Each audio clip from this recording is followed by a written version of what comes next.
তা আমাদের ক্ষেত্রে নির্বাচনের প্রস্তুতি যেভাবে নেওয়া দরকার আমরা ওইভাবেই প্রস্তুতি নিচ্ছি। আল্লাহ দিলে ফেব্রুয়ারি মাসে নির্বাচন করতে আমাদের কোনো ধরনের অসুবিধা হবে না।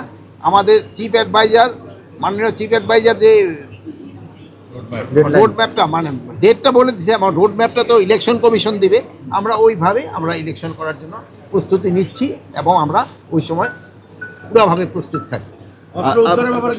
অস্ত্র উদ্ধারের ব্যাপারে অস্ত্র কিন্তু আজকেও কিন্তু অস্ত্র উদ্ধার হয়েছে।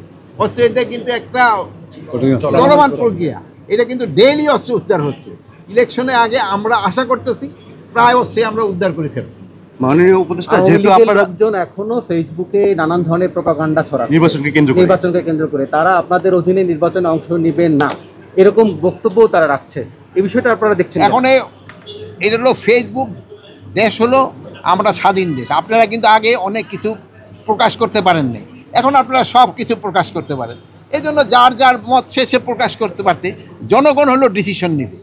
মানে জনগণ যেই সময় ভোটারমুখী হয়ে যাবে এবং পলিটিক্যাল পার্টিগুলোর জন্য ভোটারমুখী হয়ে যাবে, সেই সময় দেখবেন এই সব কিছু কেউ কোনো বাধা দিতে পারবে না। এটা হলো জনগণ হলো আমাদের মেইন ফ্যাক্টর এবং পলিটিক্যাল পার্টিগুলি এই যে নির্বাচন, তারা যে সময় নির্বাচনমুখী হয়ে যাবে, এখনই জনগণ কিন্তু নির্বাচনমুখী হয়ে গেছে। যেমন আপনারা নির্বাচনমুখী হয়ে গেছে। আসছি এগ্রিকালচারের সম্বন্ধে, আপনারা এগ্রিকালচার না জিজ্ঞেস করে আপনারা এখন ইলেকশন সম্বন্ধে দেখবেন আপনারাও নির্বাচনমুখী হয়ে গেছে।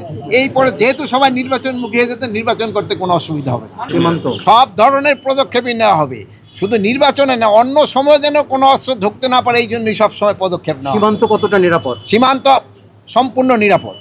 সীমান্তে আপনাদের দেখছেন আমাদের সীমান্ত সম্পূর্ণ নিরাপদ। আমাদের সীমান্ত নিরাপদ এবং সুরক্ষিত। আপনাদের আমাদের জনগণও কিন্তু সাংঘাতিক সচেতন। বর্ডার বেল্টে যেই সব আমাদের জনগণ আছেন তারা কিন্তু খুবই সচেতন। একটু এদিক ফাইটার মিলে ফেললেন, আর এরা কিন্তু খুবই সচেতন।